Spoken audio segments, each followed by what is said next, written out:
see a boat going in the water. She must know what time it is. Oh, we ain't seen that character before. Who's that? I'm gonna get on. I just gotta go grab my. We'll meet him in a minute. Wait, I hear somebody talking that is familiar though. Hey there. Good to see you again. Yes, Jamie's finally back. And Mitchell. But Jamie's back. We're ready to see I got my buddy Brian out here. What's going on? He's doing some stuff, so you're gonna see we got a house build coming up next year. Right up the street. Yep, right down the street. Actually, I know what I'll do. So y'all remember the house Chris put the little pond on, the lot we sold? Ta-da. That's me. So here we go. So we got my guys from Foster Lake, and we got Edges from down in Georgia. This is who created, hatched, both. He developed this. Developed. Ethan and his dad, Keith, developed the strain of bass we put in here. So it's something never before seen, unless someone else has already filmed them. But we're not counting them. So he's gonna check out how the bass are doing and get some numbers, which will help him in his development. And we'll get some interview time with him afterwards, and yeah, get it going. So this boat is a newer version, a little more set up, checking the fish out. Don't fall in this time.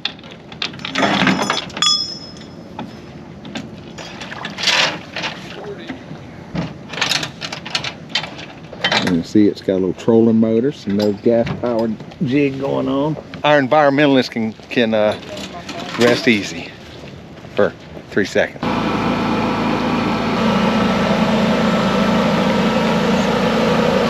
it's bluegill.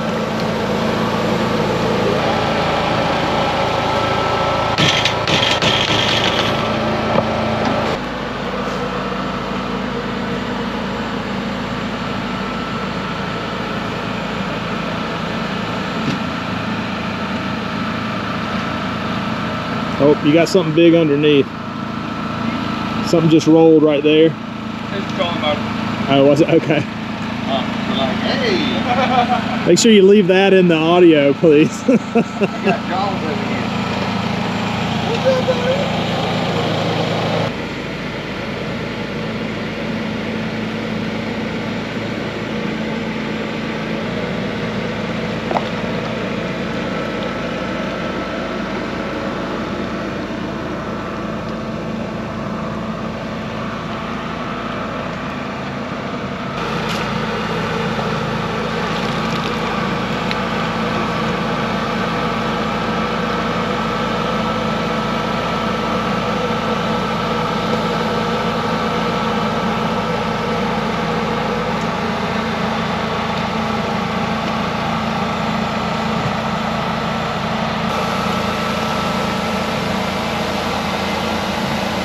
What's your volts, Ethan? How many volts you running? 525 now.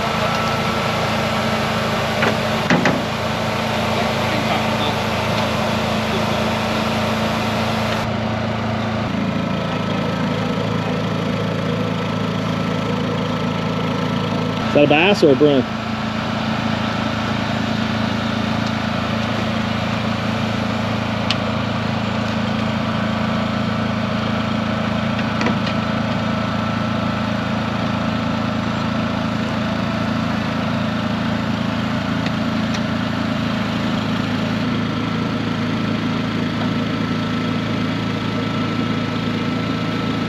Did you find our original single bass?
He's gotten some. I saw a green sunfish in here.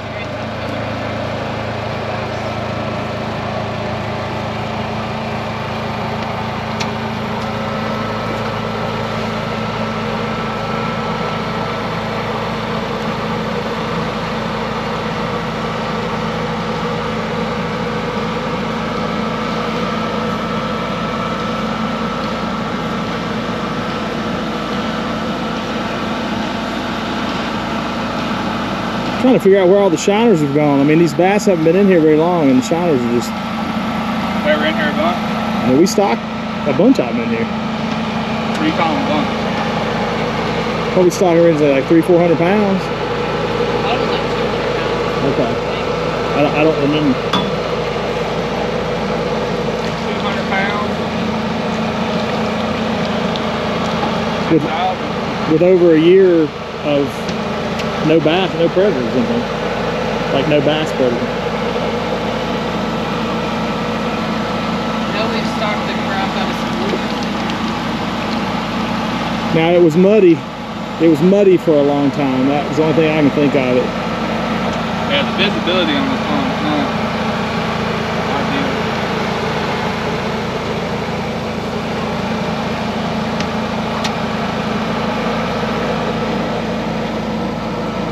There's one shiner. Oh yeah?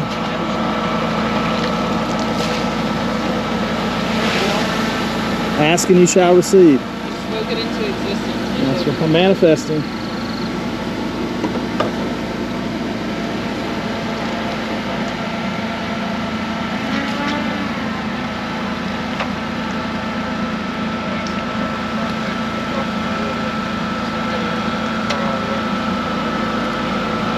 You won't get a scoop of bunch of it, will you? No, it's fine.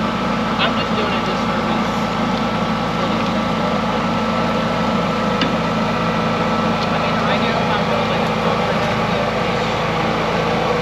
We just play with it. Tommy and Bud.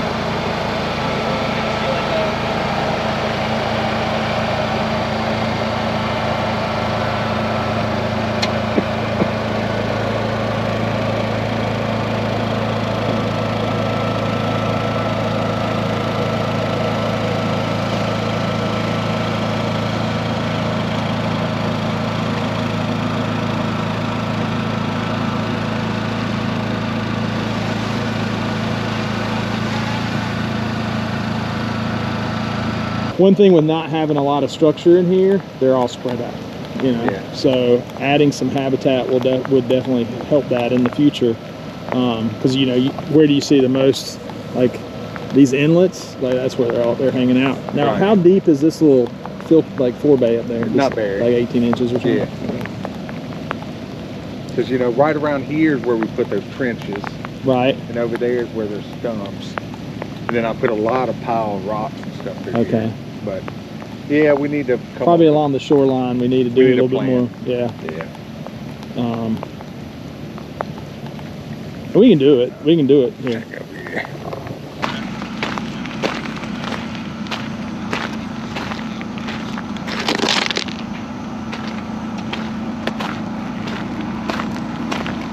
Finding anything? Oh yeah. There's a few bass. Yeah. Yeah, I seen a couple floating. Got a lot of green sunfish in here. They must come in with the ducks. A lot in here. They must have got flushed out. Pulled up a couple to show you the difference of them. Okay, And good. I'll show you the green versus. Here they go.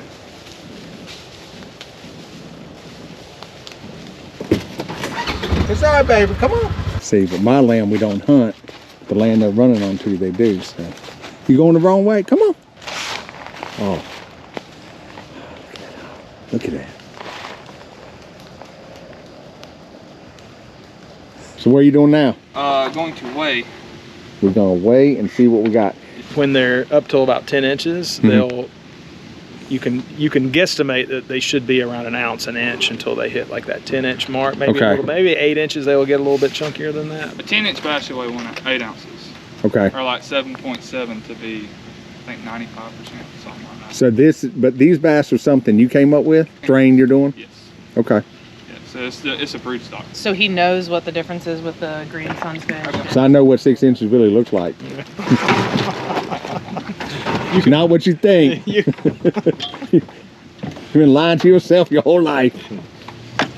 So you've got some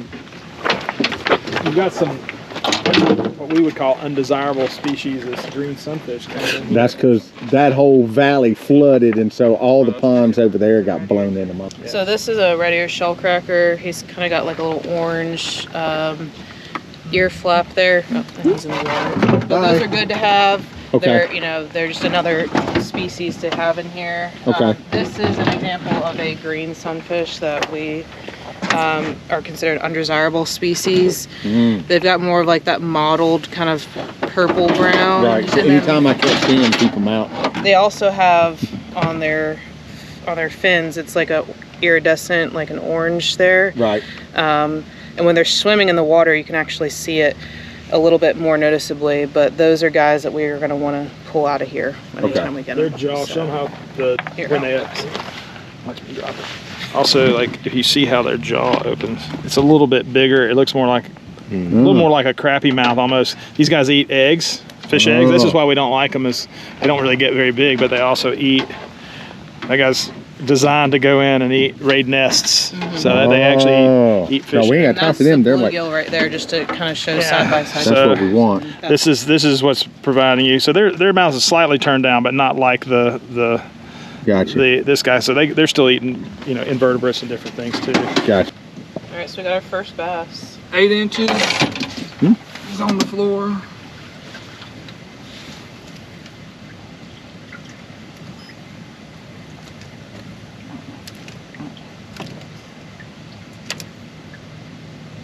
.2 ounces. Okay.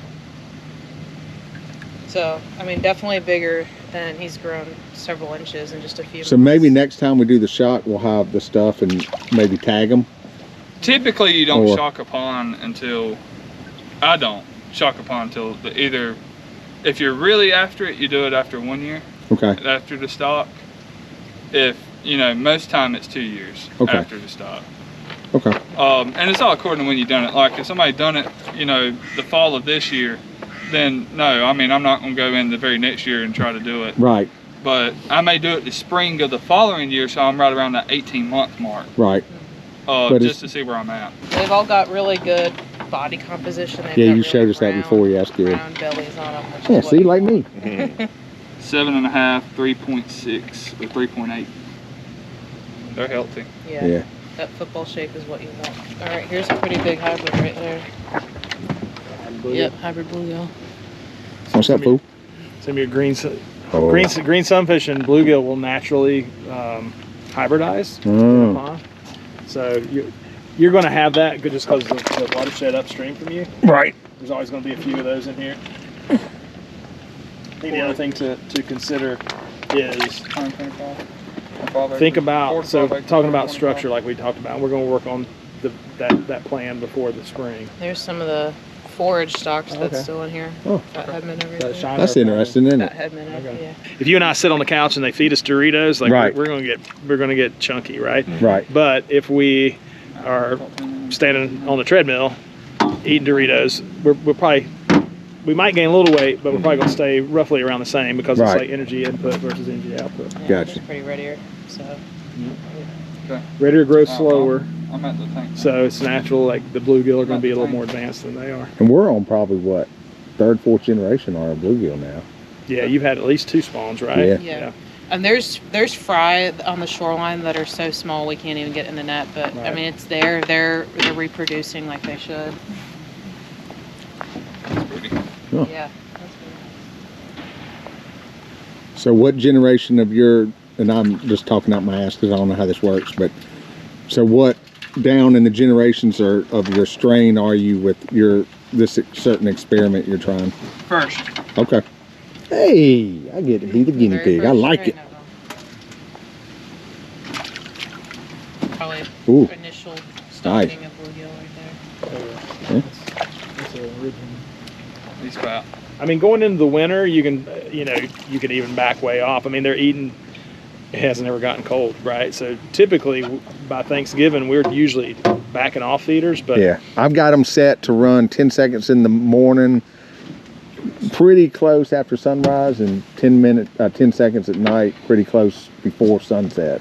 you could probably at least take that morning feeding, cut that in half, just so you're not running as much feed out. Okay. This is a better example We have, of that green sunfish there. It's a little bit older one. Thought you made it. Yellow electric on the tail. Right. She can tell. what I would do Let's see, is where's the blue heron when you need it? maybe come over and get some MVP, some of the Okay. MVP from us.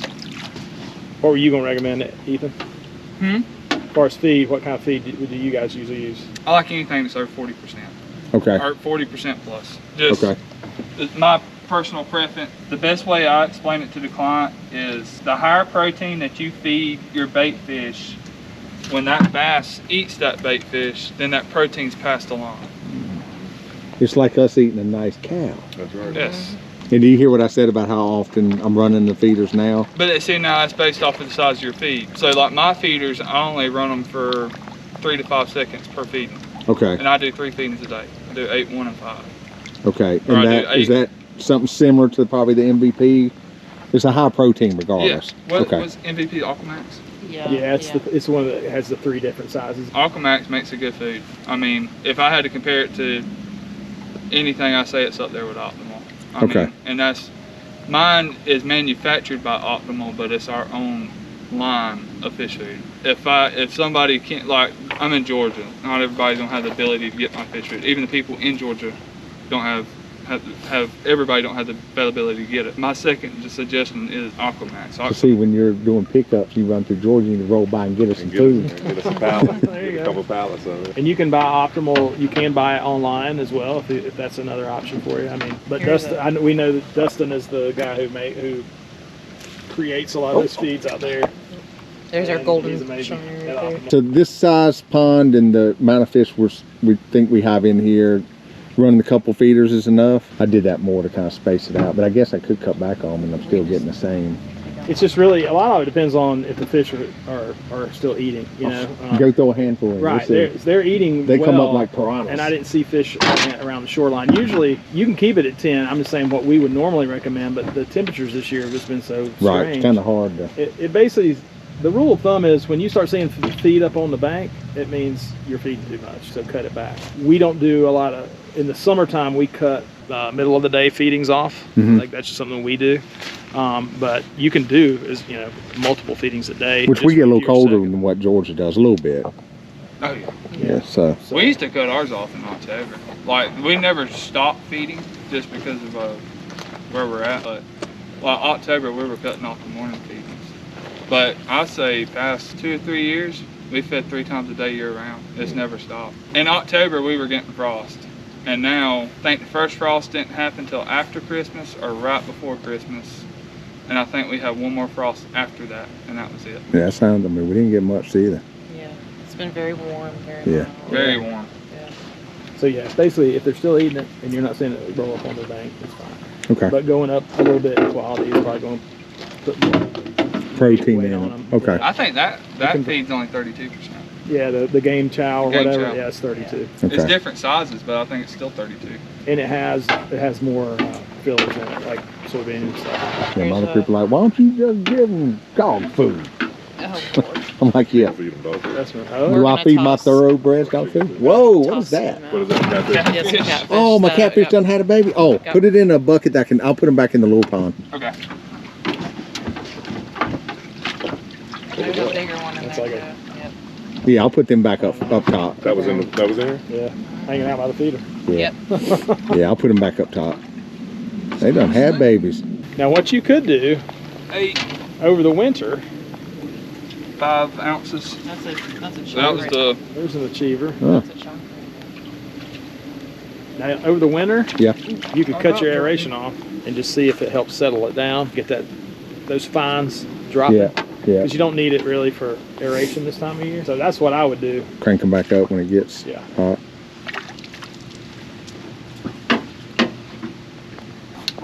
And stuff. well, they actually, when they hatch them and everything, like you got to get down into like you disinfect before you go in there. Oh yeah, Wow. yeah. And if you're in like the hatchery itself, but we had a client, he stocked trout, and when they started to die, it stressed the fish out, which all fish have all these parasites, all these viruses. Well, when they started to die, it stressed them out, and when it stressed them out, they actually got the ick. And this was the first time in my life I'd ever seen a bluegill have the ick. And I'm talking about, it was sad. I'm talking about pound and a half, pound and 3/4 bluegill, and we had a 14-foot john bay. And we stayed out there for, it was every bit of 2 weeks. And we literally just drive around, pick up fish, throw them in the boat till the boat was about to sink. Jeez. Pull them up on the trailer, and then go drop the boat off somewhere, and then come back and do it all over again, just continuously. And it was from the trout that started the whole thing. Well, I think we've decided that we're not going to do trout. No trout.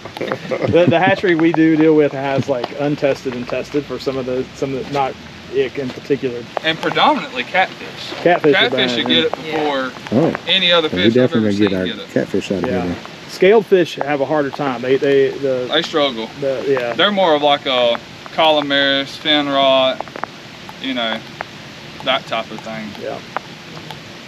Yeah. Well, you Ick picked is a a bad beautiful news. day to come out and do I it. know, right? Yeah. Hey, we had a window. That's right. We got to, hey, we take it while we can. This is called life in the lake management business. You just gotta hope for the best You got it. sometimes. Yeah, I'll hand you All that. Don't be like James. What about you? You see my latest short, he fell in.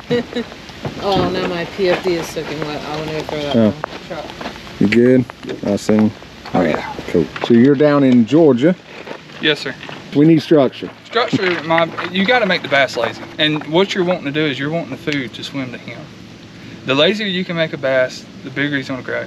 But a lot of people don't realize, like, they have a very, very high conversion rate. And some people say it's 8, some people say it's 10. But it's typically about 8 to 10 pounds to gain 1 pound of body weight. Bluegill, 2 to 3 inch bluegill, they're like 10 to 15 pounds a thousand. So if you imagine how much forage that bass has to eat to get there, you're trying to help him any which way you can to get there. So structure, I like my structure a little bit closer to the shoreline. I know a lot of people like theirs out in deeper water. That's fine. That's a whole different ball game in my opinion. But close to the shoreline, when your babies hatch off and that 6 foot or less of water, when your babies hatch off, they got somewhere immediately to go hide. So if they can hide from some of the smaller bass, get to a bigger size where they can come out of the structure, then your bigger bass have food to eat. Versus the babies just annihilate them once they come out. You know the ugly trees that we put in? Mhm. Like, you probably, those are perfect, like, for your shoreline habitat that you're talking about. Would you agree? Yeah, That and ugly that's trees are- where we saw most of what we shocked up, right around either the feeders or that shoreline stuff. A lot at dock, dude. Yeah. And what a lot of people don't think is like, so you buy the structure, right? Or you see these DIY projects. You get a 5-gallon bucket, some PEX pipe, you get to putting it out there. That has no use. I'm not being mean, I'm just being honest. That's what I was telling him to do if he wanted to save somebody. But it has, Well, we were talking about actual bigger pipes, so Yes. at least it was a little better. but you want something with some texture to it, because the texture is like the ugly tree. It has texture to it. Right. The texture is actually going to grow paraphyton. The paraphyton is what's going to give your baby fish something to eat. You're making free money. Okay. It's free food. You're better off to either buy the structure or do trees like hardwood, something like that. Something that's going to actually grow some food if you're going to do it. The pipe thing, don't get me wrong, it'll hoard fish, but it's not going to help as far as like when your baby fish are right there around it. If you'll sit down, do the pipe, all that, by the time you do all that, you've been better off about a tree. Because by the time you put the time into it, the labor to go get the stuff, to cut it and all that, better off to buy a tree at that point. Because 2 or 3 5-gallon buckets off the front of that dock ain't going. I think that'll help a lot. Uh-uh. Yeah, I think most of the structure is stone piles And I love that because it's going to retain heat. So like these cooler nights, if you're going to fish it, yeah, that's where you're going to want to fish. yeah, we got a lot of that. There's, you know, and then there's like the stumps. I put them all on GPS when we put them in. There's like a big one off the drain, and you know, because all this we had to clear. So all that ended up. We put some trenches in that are another 4 feet deeper than the pond is. There's some topographical Layers. layers in there. The structure that we had talked about, we just Right, we just haven't done it right. Yeah. You're right. The aerators have been a bonus. When we were kind of going over those, we were shocking up some fish hanging around those too. So And I will say that was yeah. the first time I've ever shot over an aeration head and caught and bluegill. actually gotten stuff to come up like that. I don't know if there's something in it. Don't you have some rock piles like out? Oh yeah, all over there where those two, all from the left of the island over is where there's a lot of trenches and stuff. That's probably where most of the stuff is there. Because most of this got cut down. It's the deepest water. And I can't remember what Chris laid in there. We'd have to look back at the videos, but The structure is going to help you. I mean, and ideally you're looking for like around 20% so 20% of the surface area. surface area. Well, And you can still swim, man. I just mean, gotta you watch can. out for stuff. I'm sure Mitch can mark the places Yeah. they put them. Right. We marked it. Remember, whenever it was empty, but we can Which still, I've got all the videos. we can obviously. still go back. I mean, we've got a bunch of ugly trees, so we can always talk about that. You know, we've got a half a pallet in the shop, so that's something that, you know, we can do for you, or you can do on your own. But we have the product. It's something that I would recommend trying to get in before the spring, just so you get to take advantage of spawning and that sort of thing. But Surface area wise, you're not going to buy a cheaper product for the quality. you know, it's a new product that came out last year. I think it was the first year it came out, and it's designed by biologists. And even though it looks, you know, it's an art, it's an ugly tree. Yeah, they named it appropriately, but it is a unique product to the shoreline, and that was kind of missing in the world of artificial habitats.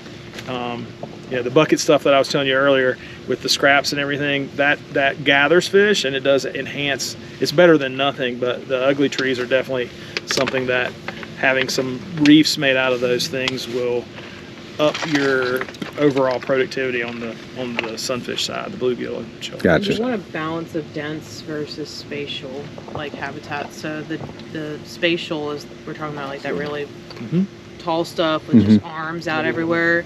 But that dense structure, like the ugly trees, are just going to be better suited for your forage and for the reproduction. Gotcha. We want them to get big enough to be useful as an alternative to me dumping hundreds of dollars of food in, like overfeeding and constant. There's always going to be some form of maintenance. Right. Yeah. I'm not going to lie to you. Yeah. I have ponds that it does not matter what it looks like. It can have the best bluegill population in the world. We still gonna run 1,000 4-5 to the acre because I know that's what them bass are gonna eat. So there's always some form of, in quotation, food maintenance. You just haven't made that point yet. Another cool thing I have done with ugly trees, I've tied them to a block, a 2-cell block, and then you can buy those boat bumpers. Yeah. They're black, and take some copper wire and tie them to the side of it. And I floated them in 8 foot of water, Oh, 2 okay. foot up under the surface. Interesting. Wow. That's kind of cool for your Yeah. deep water. So they're kind of floating in that 4, because they're 6 foot They're like tall. suspended in the water. So they're suspended in the water. But them boat bumpers last forever. Interesting. Challenge. I'll put my submarine in there and look at them You if I make get a- the water a little clear. You can make a little bit. make a little floating planter. Oh yeah. Put some aquatic plants in there, and then hang them from the bottom of that. Boom. Then you got a great place for the snakes and the geese to hang out on. Right? So is most of your business local, or how's that work for you in Georgia? Or is it like, do people come to you, or you got ship, or kind of what's the business model, I guess is what I'm... If it pays, I go. My father's clients in Naples, Florida, consistently. So like if people on the channel are in Georgia, somewhere they look you up kind of thing? Yeah. Okay. I mean, like I said, now Edge's Aquatic is the fish farm. So Okay. Edge's Pond Management is actually my company. I bought this side of the company when I was 17. No, I mean, yeah, I mean, like we had a client. We don't know anybody out that way. Yeah, we had a client. They called the other day. We hauled some fish out Louisiana. I mean, And what fish do you do specifically raise? Like there are certain time that, like beside the bass? the bass. I mean, we raise every freshwater fish except for tilapia and bluegill. But now, Okay. like carp, you know, stuff like that, we'll either buy them and grow them out, or we'll buy them already sized. I mean, this like anybody else. And then, so what did you, is this a mixture of two fish? Is that how that is, the bass? Yes. Okay. Yes, he's crossed between the northern and the Florida. That's how you get your F1s. That's the tiger bass? Or am I thinking Tiger something bass is a different? form of F1. Okay. So there's you have trademark names. Okay. All of them F1s. Tigers, Titans, Oxbows, they're all F1 bass. But they're trademark name is the difference. So tiger bass is American sport fish. That's his line of bass. Titan bass is Red Hills fish. That's their line of bass. But there's only, up until the oxbows come out, there was only 2 lines of bass that I'm aware of. I'm not saying globally that I'm aware of. As far as where I'm at in Southeast, there's only 2. You have tigers and you have titans. So why did you make this line? I want quality over quantity. I'd rather do quality fish. I mean, I'm not, you know, everybody has a great fish. I feel like I can do better fish. We've had really good success. We've had really good results with them. I think the best results we've gotten right now, they've been in the pond for a month and a half and they were 11 ounces. Like Mitch and I, you know, talked about it, managing a pond's like, it's like having a chair, and Troy Goldsby said that. But you have water quality, you have structure, you got forage, and then you got genetics. If you're missing one, you still have a chair to sit in. But if you're missing 2, that's when you really have a problem. So we got the genetics. Yeah, you got the genetics. Your water clarity is some of your issue. Is there anything we should be additive to the pond that helps with that, or is it just a deal where it's got to settle and it's just? I mean, there's different things that you can add to it. Lime can sometimes help ionize those clay particles so that they bind and sink. There are polymers that you can add. I would say turn the aerators off for a couple months and seeing if we get natural settling. Yeah, because it was pretty cloudy even before that. Right, we can use buffered alum to help flock stuff out. But you know, before we start going down that, you know, the easiest thing to do, get you a mason jar, take a scoop of water out of it, and set it on your, you know, windowsill. See if it clears up in a week, 2 weeks. I mean, just like you said, you pump some into the pool basin, right? Right. And it's fairly clear now, right? Just taking a scoop out of there and seeing if it settles will tell you if you need an additive or if it's just it could just be, sometimes when you have a muddy pond, you put aeration in there, it's not so much that it's keeping those fines in suspension, and just cutting it off will maybe allow it enough time to drop. And once it drops, usually it doesn't resuspend, but if you can finally get it to drop and settle, it'd be beneficial. And we had a rough period of water. Right there too, with all the rain. Sure. Oh yeah. Some of it may be a stain. Yeah. I've done ponds that we've done alum in and with no fish in them, and ran max rate, and it still looks muddy. It's not back when it was the Yoo-hoo. Right. But it still has that tint to it. Right. That it's actually the water itself is stained out. If I add the geothermal to it, is that consider things to be concerned about? Probably more on your intake, just making sure your intake for that, or are you putting water back in, you mean? No, I'm talking about the house is going to be geothermal. Okay. We did it We're looking at 2 things. One is it looks like a bunch of radiators. That's a plate system, and you just sink it, and it hooks up and it runs it all through the aluminum, which would be warmer, so I guess it would attract something. But or the other is where you just do the loops on the floor. Gotcha. It's been done before. I think probably just making sure that it's deep enough so that you're not getting algae build up on the water intakes and everything on the. Well, it'll be a sealed system. Oh, okay. Yeah. I've seen 2 open before. So it's just basically running through the pond to. Yeah, it's going to dump heat off in the pond. Gotcha. What it'll do.